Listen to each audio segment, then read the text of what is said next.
EP5 of Dropping to Topping. Today with me, I have Ryan Yu.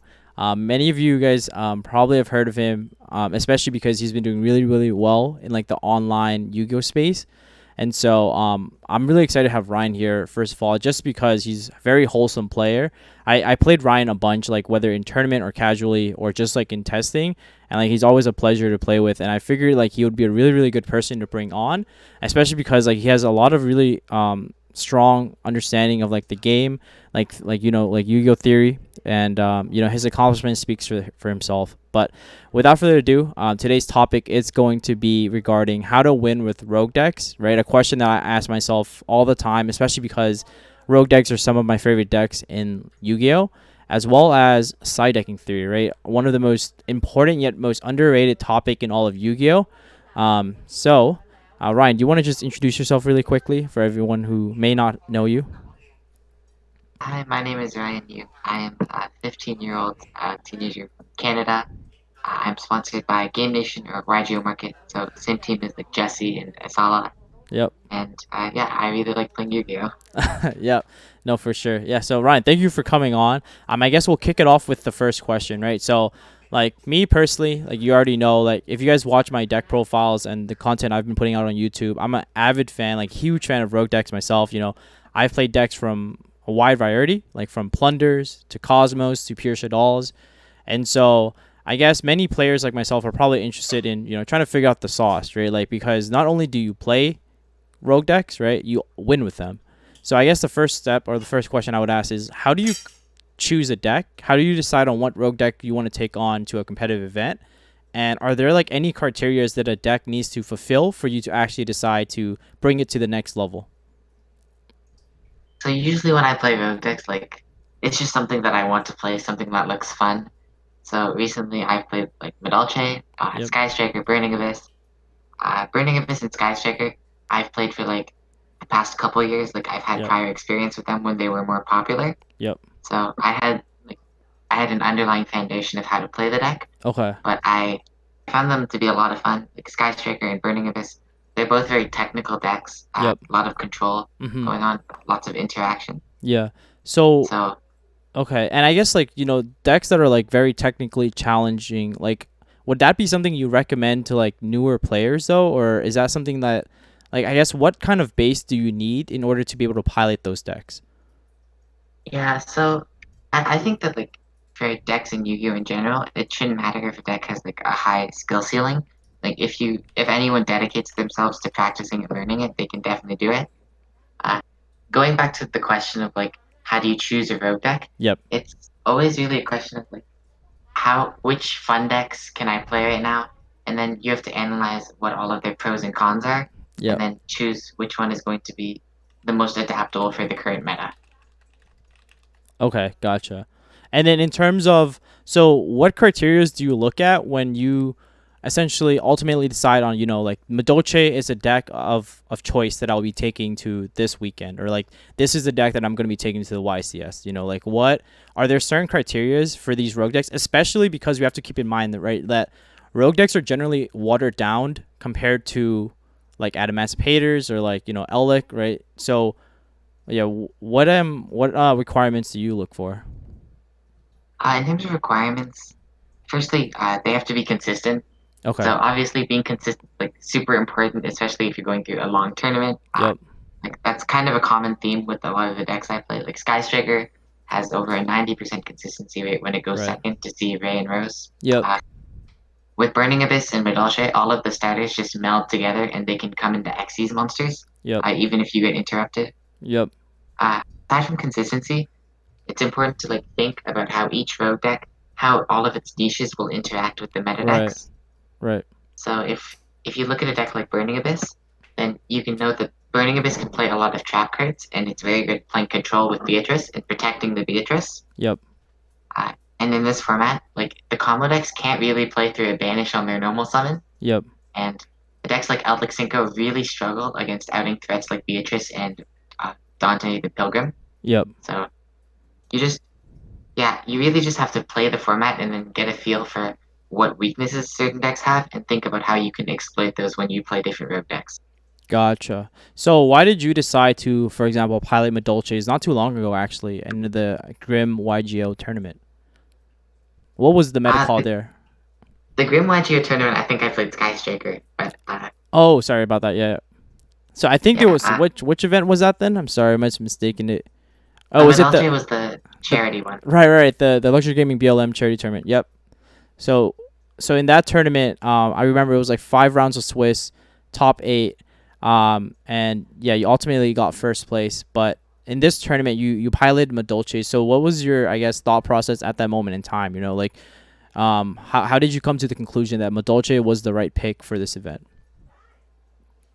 So objectively, like just to put this out there, I think whenever you're playing a rogue deck, it's important to like recognize that your deck is a rogue deck, that Right, it's not necessarily the best pick, right. even if it's something you can achieve success with. Ah, okay, So gotcha. I picked Medalche because I thought it would be fun, especially since it's a charity event, Yep. playing online. So it's important to make sure you're having fun. Yeah. But the way that Medalche has like lined up in this format, Mhm. I decided to main deck cards like Gamma and Gozen match, Yep. and Medalche is basically, I think it's the best deck at using Dark Ruler no more. Yep. So the abundance of all of the unfair cards that line up well against the meta decks made it something that I really wanted to try out Okay. because Gamma is practically turn ending against like Dragon Link, Rock, and Outlick most of the time, Yep. as is Gozen match. Yep. And playing Dark Ruler, because I can explain this more in depth later, but Right. basically all you need to know is that Dark Ruler plus a Magileine or a Petting or an Angeli, Yep. which are the Medalche starters, can break the Buster Lock and like Wow. shuffle every card your opponent controls into the deck. So Wow, yeah. So see, those are like yeah, the really cool niche interactions that like generally when people look at Madolches, they don't think of that. So that's definitely very very interesting. And I guess moving on to like I guess the second portion of this video that I want to talk about is deck building. When like so because rogue decks are generally considered weaker from a power level perspective, right, compared to like the meta decks. How do you like repurpose or build your rogue decks in a way to compete with like the metagame while at the same time not straying too far from like the integrity of the engine itself, right? Like you're not just playing two BA cards and like infinite trap cards or something like that. You know what I mean? It's more there's a method to the madness, and I guess people want to know the sauce.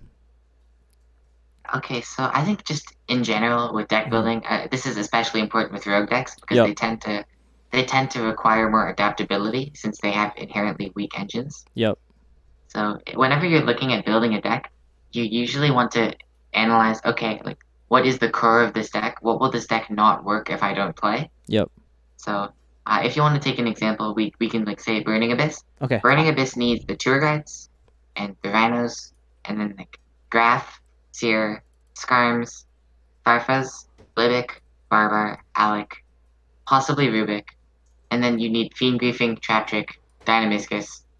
So I'd say those are the cards that like in every Burning Abyss deck should be standard. That's the core of the deck. Right. And then once you have like certain core, that's usually 20 to 30 cards in a strong deck Yep. that has decent adaptability. Yep. You want to start like you want to look at the meta and then decide how many cards do I want in for this matchup in my main deck? What type of threats do I need to counter? So Mm-hmm. with Burning Abyss, for example, you can decide to play like three Fiend Griefing, which is pretty much mandatory for consistency, Yep. and then up to two Trap Trick.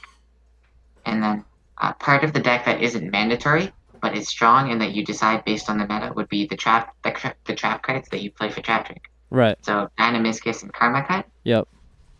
Yeah, those cards line up very well against the meta because banishing combo decks monsters is super impactful. Right.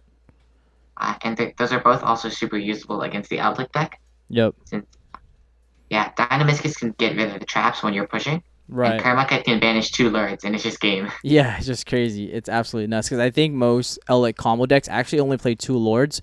So like if you karma cut their lord, they're probably out of it. So like their engine is pretty much dead. They're essentially drawing bricks or vanilla monsters or vanilla traps.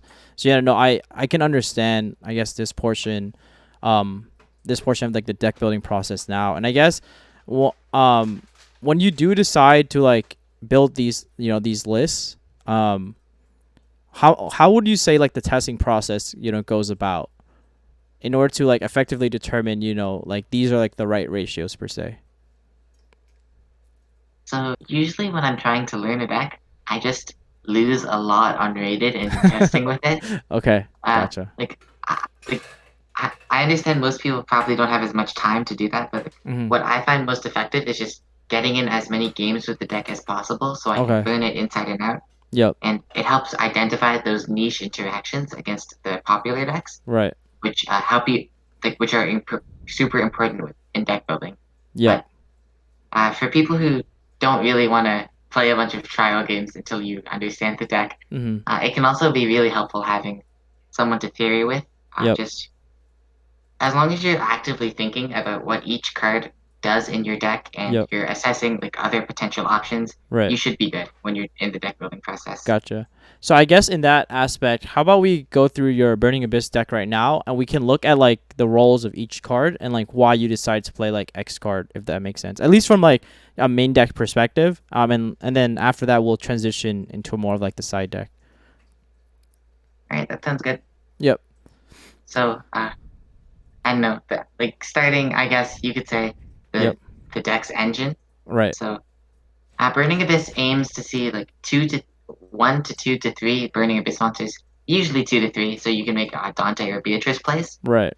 So if you count Rhino as a level 3 extender that makes Dante Yep. for a starter, Yep. then this list has 16 of those. So that was just a number. There's kind of a range of numbers, but Mm-hmm. 16 was one of them where the cards that you're playing as level 3 starters You're right. don't have diminishing value.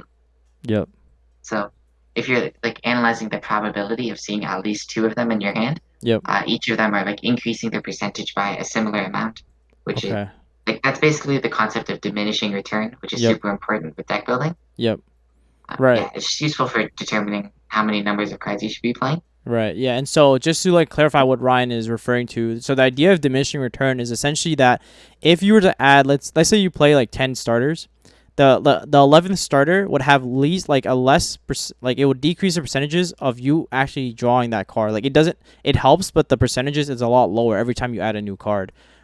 So it's like called the law of diminishing return. I'll have like a Wikipedia picture like pulled up here so you guys can like look at the definition itself. But it's a really, really cool concept that can be applied to deck building too, just as Ryan was mentioning, because you have to realize at so many points, like, you can have a 100% consistent deck, right, per se, if you play like 40 starters, right?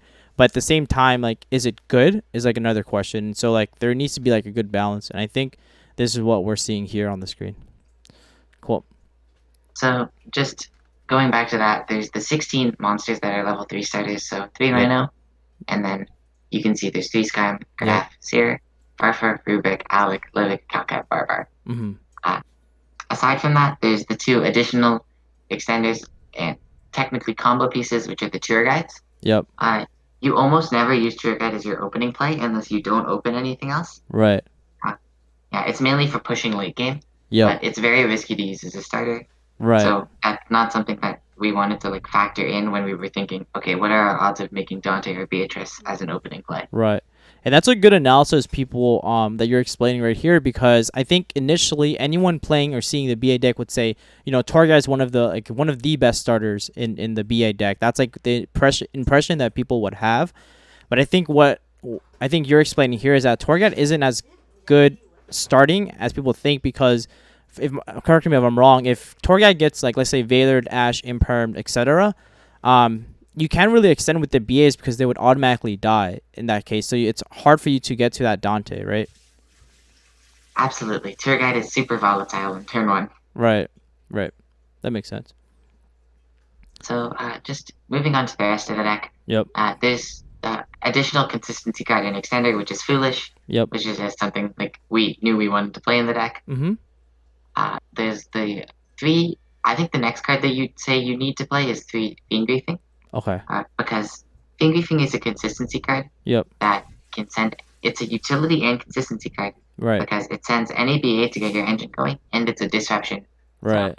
No, this card is insane. I love this card, actually. The artwork is really neat, but then just from like, if you look at what it really does, is that in the current metagame, the graveyard is so important for a lot of like decks, right? So Adamantipator relying on the block to be in the graveyard, Eldek relying on Golden Lord to be in the graveyard, or Fiend Griefing can like disrupt that, and that is sometimes like turn ending for like the meta deck right now. So this card is really, really good for sure. And of course, you also go +1 off like the fiend that you would dump from the deck. So 100%. So alongside the finger things, there's the one copy of Backjack, Yep. which is this for utility sent with Beatrice finger thing. Mhm.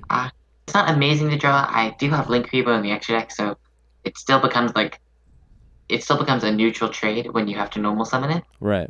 But it's there because it really increases the ceiling of the deck, Yep. and it's definitely worth playing. So, what is your thoughts on Blackjack as a card that I guess the best way to put it is like it's like the craziest like bluff, right? It's like it's kind of like you hit the Blackjack off the Beatrice, you banish 3 and you put one to the top of your deck, and your opponent is trying to figure out like what the heck did you hit. So like what have been your experience with Blackjack and its utility in that aspect? Backjack, like you're so favored to hit when you activate Backjack in this deck Right. because you're looking at the top 3 cards, and then you have three. You have the one Graph, 3 Rhino, 3 Farfa, Yep. Alec, Imperms, and all the traps Yep. that are all just like amazing disruption hits. Yeah. So there have definitely been situations where my opponent's like tunnel visioning into trying to beat Dynamiscus, and then I just mill a Farfa off the top of my deck, something Yep. similar. Yep. Uh, it helps your deck play on Lightning Storm, Twin Twister, Cosmic very well Right. because as soon as you set the trap, it's just live immediately, and you get to choose when it's set. Yep. So Backdeck's just a fantastic card for Burning Abyss. Right. 100%. And then we have like the rest of the trap lineup here, right? Yeah. So the rest of the trap lineup, we were pretty sure we wanted to play 3 copies of Dynamiscus Okay. because looking at the meta, Dynamiscus is just one of the most generic and impactful normal trap cards, Yep. and the discard in Burning Abyss is actually pretty helpful sometimes. Right. After that, Karma Cut was like the next card that was put into the list, Mhm. just because, again, going back to those niche interactions that make rogue decks playable in a lot of different metas. Right. Karma Cut was something that was good against Outlook. It was also good against combo because it still banishes a monster, Yep. and it's another card you can hit with Backjack or set with Trap Trick. Yep. That makes And sense. then this is kind of the weird part. We only played 2 copies of Trap Trick. Right. So Trap Trick is like in any capacity, it's an amazing card in this deck. Yep. But late game, Trap Trick becomes a bit of a dead card because after you resolve a couple copies, there's nothing really left in your deck that you can set. Like you have a lot less freedom. Yep. And then drawing multiples is pretty bad, and lowering the count from 3 to 2 and from the standard build was fine because Right. we still had so many good traps in the deck. Yep. And we were still able to hit it with Backjack. Gotcha. Nope. That makes sense. Yeah. And we also wanted to keep the deck to 41 so we could keep the ratios consistent. Yep. So with the 16 Burning Abyss monsters, 13 plus 3 Rhino, and then Yep. we also played 11 hand traps exactly. Yep.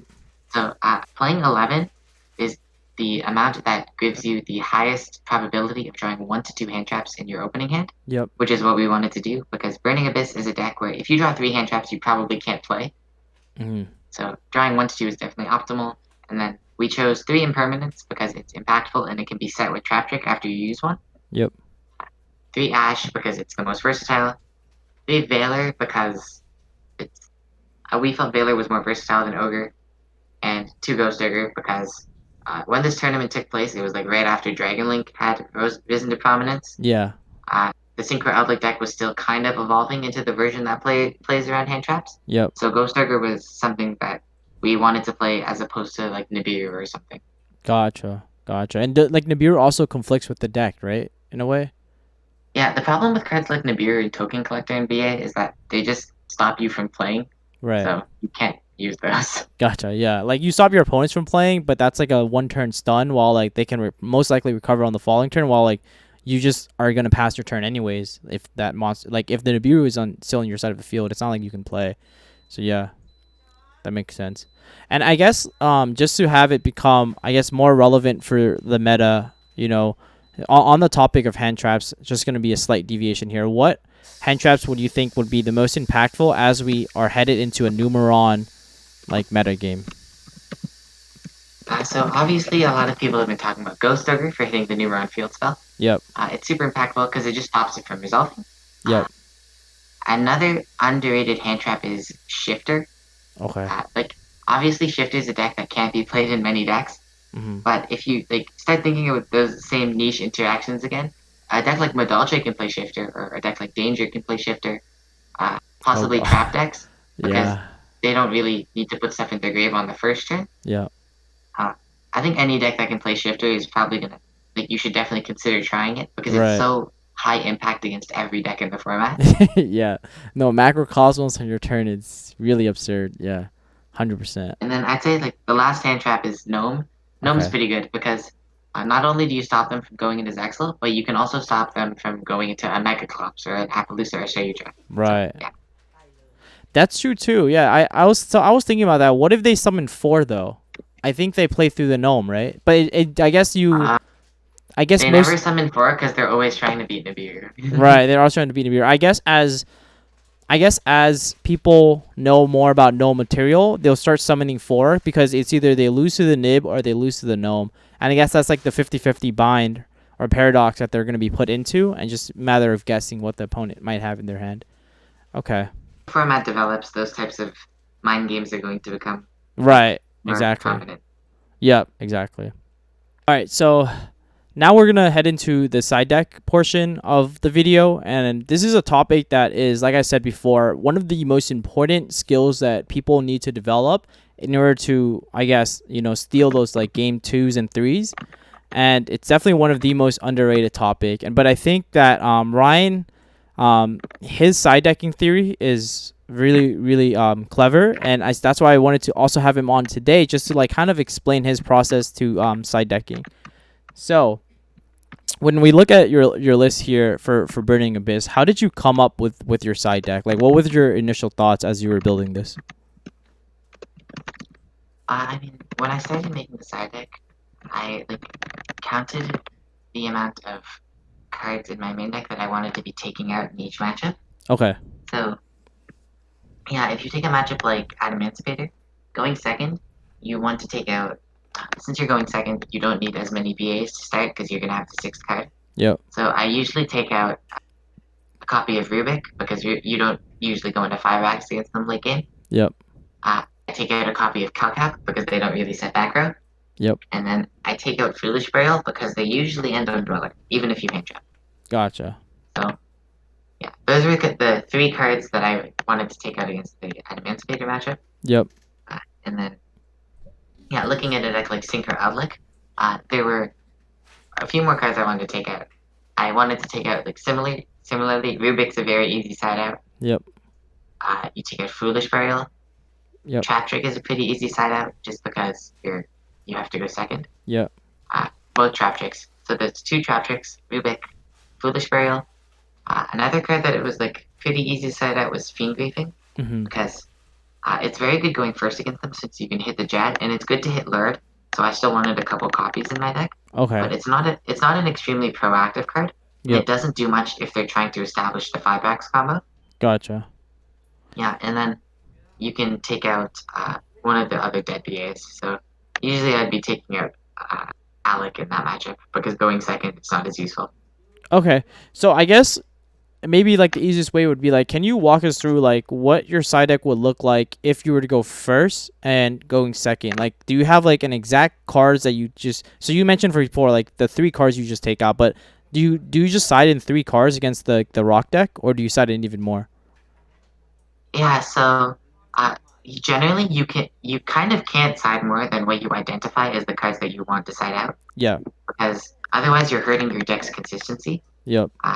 So the cards that I identified for like the Rock and Synchro Outlook matchups, 3 and 6 respectively, Yep. those are the cards that I can like realistically take out without hurting my own deck too much. Yep.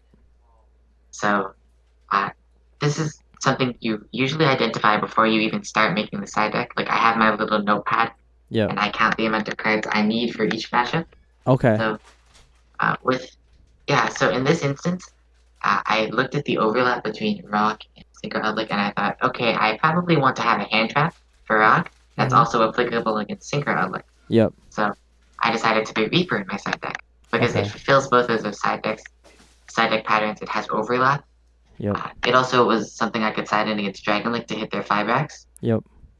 So that was very helpful. That makes sense. I Okay. can like quickly, yeah. Yeah, no, sorry, yeah, please continue. Yeah, so just looking at a couple more matchups. Let's say I was going to play against Altergeist.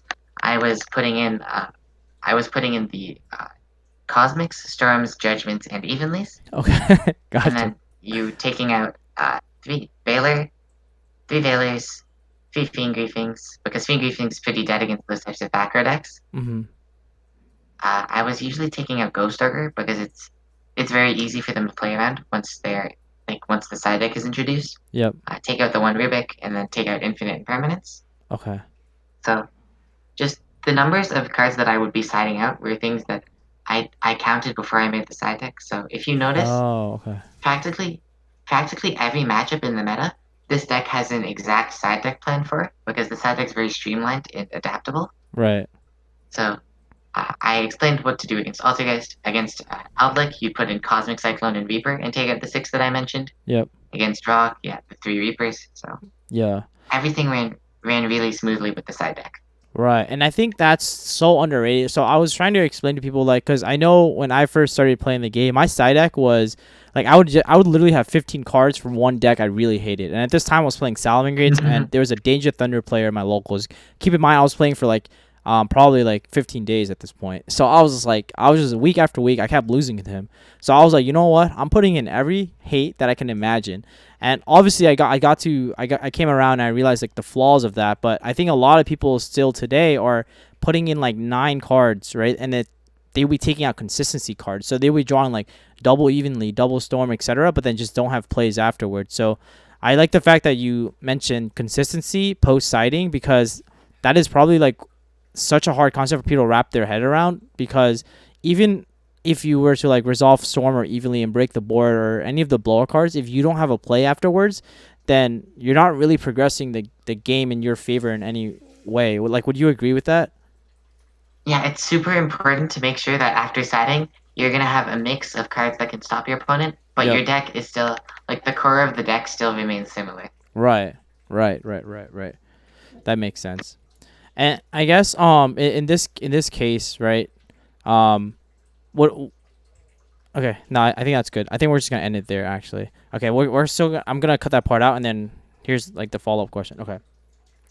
Okay, so like in regards to like the side deck, the next question I want to ask is, how do you side deck if your opponents just scoops game 1 and then they do it blind? So you have no idea what they're playing.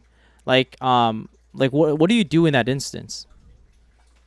Yeah, so if you notice, like just when I was talking about the siding patterns, there are a few cards in the Burning Abyss deck. Like this applies to basically any deck, but in this card deck, the cards that you can commonly side out are one to two BAs that are useless. So like possibly Barbar, Calcap, Rubik, depending on the matchup. You can side out Foolish Burial because it's susceptible to cards like Herald of the Arclight and Dweller. Right. You can side out the Trap Tricks because uh, limiting you to one trap is kind of and then you can take out 1 to 3 copies of Fiend Griefing Mhm. because depending on the matchup, it's not going to be as proactive. Yep. Uh, with this Burning Abyss list, side deck is pretty adaptable. Again, just you have cards for going first and then a bunch of cards for going second. Okay. So blind going second, I'd probably be putting in Reapers because Reaper can hit Elvic Synchro and Dragon Mhm. and like Right. Emancipator. Yep. I'd also probably be putting in Lightning Storms and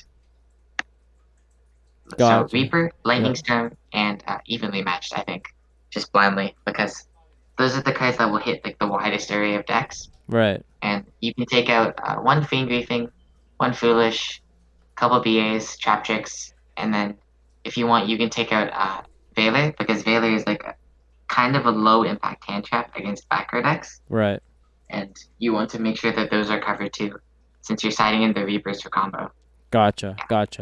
And so I guess I'll just kind of like summarize what Ryan said, just so it's like very clear. So it seems like when we talk about the side deck, right, the most important thing is still maintaining the integrity of your deck in terms from a consistency standpoint. Take out cards that are unnecessary in X matchups, which makes it really easy for you to side in and out.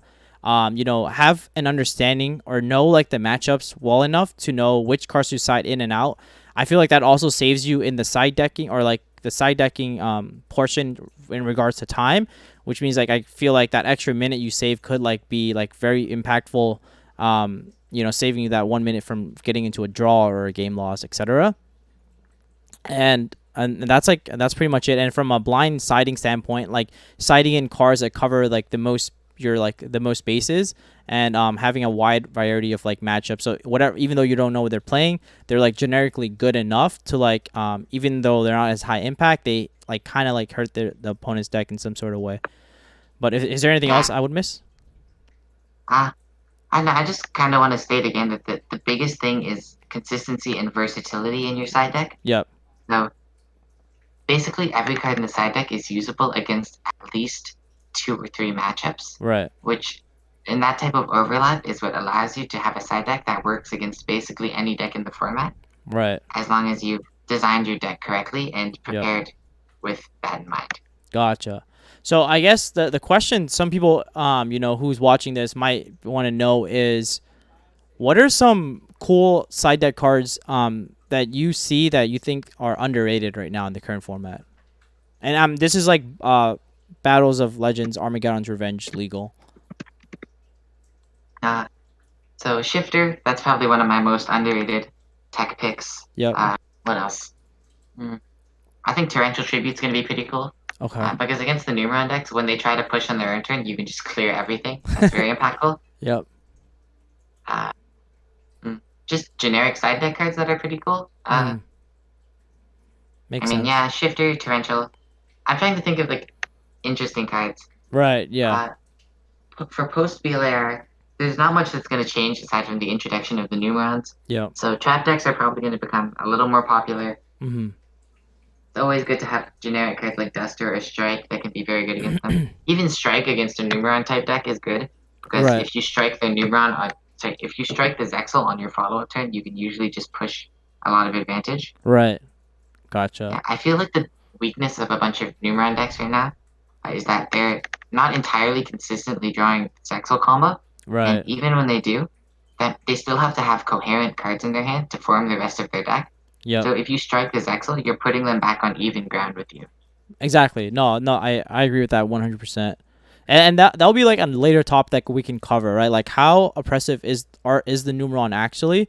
And if people are prepared for the deck, like will the Numeron engine be as good? So that's another topic that we can cover. So let me know in the comment section below if that's something that you want me to have discussed with another pro player as well. All right, so moving on from like the side deck theory, I hope you guys enjoyed that little snippet. I guess the next question would be regarding, so I've just hit like my 1 year anniversary, and so so I just hit my 1 year anniversary playing this game. And so I felt that this series and meeting players like yourself was something that I wish I had early on, because I felt that I could have improved definitely at a way faster pace. So I guess on that kind of note, what is one piece of advice you would give to someone interested in entering the competitive Yu-Gi-Oh scene, regardless of whether they're a returning Yu-Gi-Oh player or a new Yu-Gi-Oh player? Just like a quick piece of advice, just read everything. Like you really can't overstate how important it is to just read everything in the game. Right. When you're preparing for event, when you're in game, it just helps you avoid so many mistakes. Maybe like a better piece of advice, probably the type of thing you're looking for in terms of preparation. I think it's really important to like understand how crucial preparation is whenever you're going to any type of event. So that includes like identifying what deck is correct to play, the side deck, doing your testing, understanding how different decks can interact with one another. You also have to recognize that like through enough practice, like it sounds kind of cliched, but definitely anyone who wants to can become very good at this game. As long as you're like putting in the right amount of effort and you keep grinding, you can definitely just achieve whatever you want to. So, no, just prepare.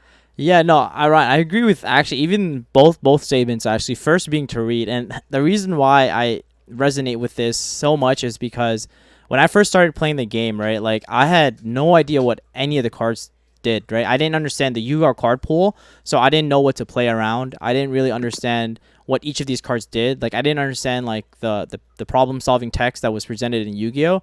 And that was definitely one of the things that I did to definitely get better. Was I would literally go on Dueling Book and I would read like every card that like I played that day at locals. Like I would just because it's just that I wanted to know what these cards did so that I don't lose to it again and again and again. And no, reading is definitely underrated. And like I know the comments are probably gonna go like, oh my god, 5 head, like reading, Keck W, etc. But no, that's definitely super underrated. Like you'll be surprised, like Golden Castle of the Stromberg resolves on like 5 people. Like that's Oh just my crazy. god, I hate that card. No, like the fact that that card resolves is like is just insane sometimes, and like I think that's a testament to like the Yu-Gi-Oh community in such a way. So yeah, shout out to Head to Head Battles. They're like well known for playing that card, Susu especially, and yeah, I'm never getting my monster blown up by that field spell. I almost did though, but.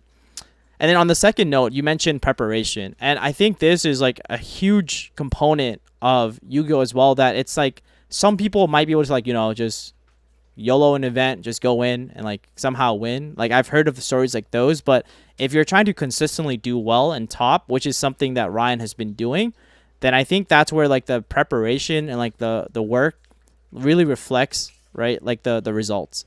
And that is I think really key. And that's just like that's just like the nature, and it goes for like anything beyond even Yu-Gi-Oh. So I can't stress that enough. But yeah, anyways, Ryan, yeah, thank you so much for coming on. And before we end the video, I'm sure a lot of people might want to know this too, but what rogue deck are you currently looking at that a lot of people might be ignoring? Usually when I choose a rogue deck, it's something that I've like something that I've seen being played nichely, or something that comes to mind. Right. So Burning Abyss and Sky Striker, like I mentioned previously, Yeah. they're decks that I've played in the past that I wanted to experiment with. Yeah. Medalche, I have a friend named Jibril who is who's a huge Medalche fan who was like egging me on to try it. So Yeah. I figured I'd give that a shot. Yeah. It's not like there's a list of rogue decks that I have that like, oh, maybe this will be good one day. You're right. I don't know. In terms of rogue decks that I think people sleep on, I think Zephyr's kind of crazy. Zephyra. Oh wow. Okay. Okay. So Zephyr, like, it can VFD you, and it has generic trap cards, and it's consistent, and it can play Gamma.